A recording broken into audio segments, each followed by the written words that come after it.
The results of my pondering was a poem entitled, "For Sale, Used Saddle." "Dad, come quick, I found one." He was excited, that was easy to tell. My 12-year-old had been reading the paper under the heading "Miscellaneous for Sale." We'd bought him a horse about a month ago, but hadn't found any affordable tack. And it was obvious he was sick and tired of having to ride bareback. The ad said, "For sale, used saddle and pad. $200 takes it all." My son was nearly beside himself, begging me to give the people a call. Well, for $200, the price was right for $200, but the condition might be somewhat sad. But I guess if you look at the positive side, it was sure better than what he had. So I picked up the phone and dialed the number. The fellow answered. He sounded tired and old. I asked him about the saddle.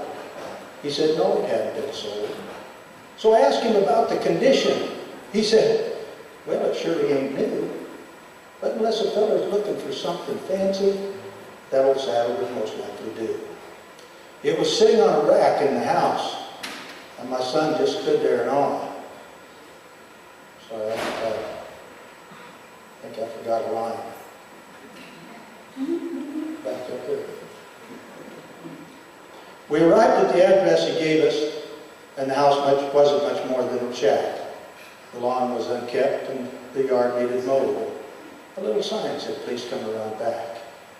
The backyard was like a scene from an old Western movie, with a boardwalk and an old hitch rail. I could almost picture a cow pony tied there, lazily switching flies with its tail. And on the wall hung a cowboy's memories, a pair of hobbles, a branding iron, and a rope. And sitting there in a rickety old rocker was a genuine cowboy, rolling the smoke.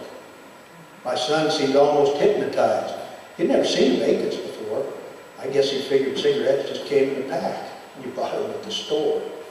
He stood up and said, "Howdy, I'm Slim." Well, that was plain enough to see.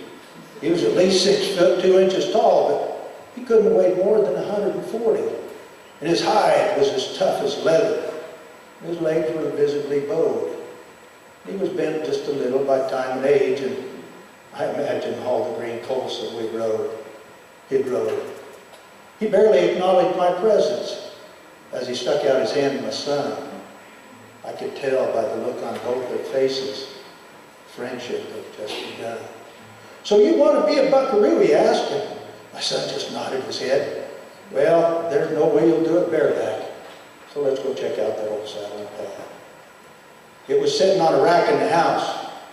My son just stood there in awe. I too just stared in total amazement at the best looking saddle you ever saw. It was almost black, it had been oiled so much, and the seat was shiny and warm. The latigos were at least 3 foot long and had rawhide wrapped around the horn. It was one of the Spanish high-back styles with a 4-inch horn for tying hard and fast.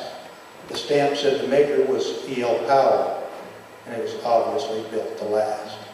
Slim said he had had it custom made back when he was only 21. His plan was to buy the very best so he could someday pass it down to his son. But somehow he just never got around to taking himself a wife. He said, "There just ain't that many women interested in a cowboy's meandering life."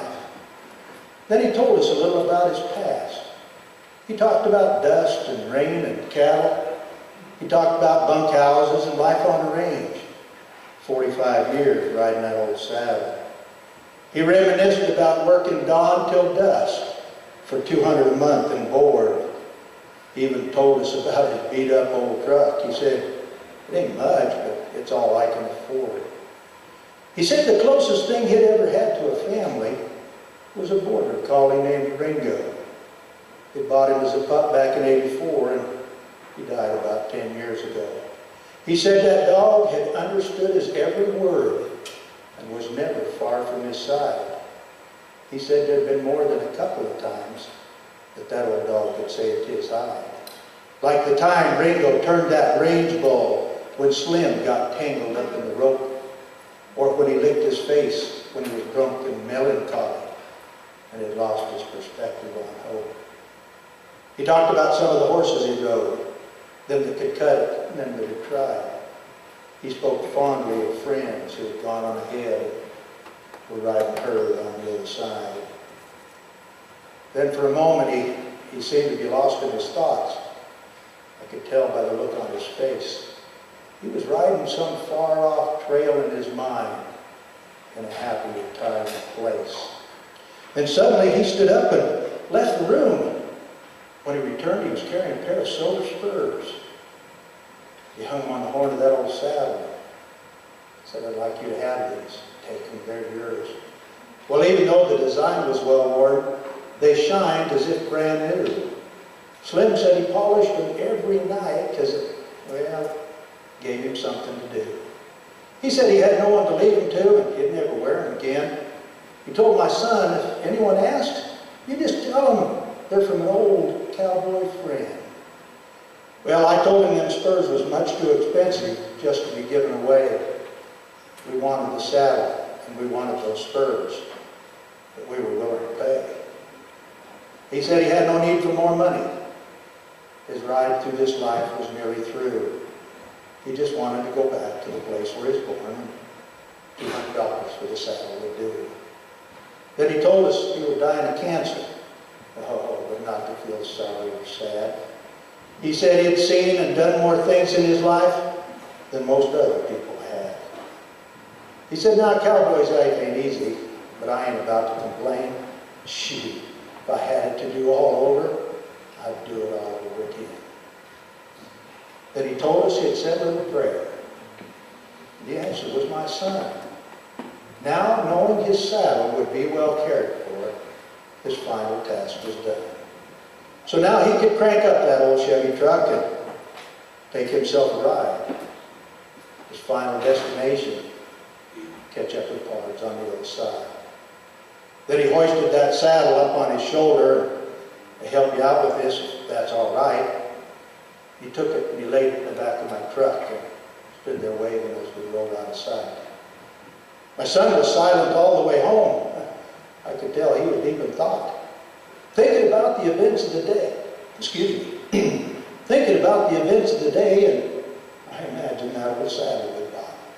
Finally he said, Dad, it makes me sad inside to think about Slim being all alone. I can't imagine what life would be like, not having a place to call home. And he made me realize just how lucky I am to have parents like I do, to have brothers and sisters that love me, and parents like Mom and you. Now 10 years have come and gone since that day, but it was an experience that I've not forgotten. When I learned that the things most important in life are the things that just can't be bought. Oh, my son still has his saddle and spurs. On that you can depend. But he also understands the importance of belonging. A lesson taught by an old cowboy friend. Thank you.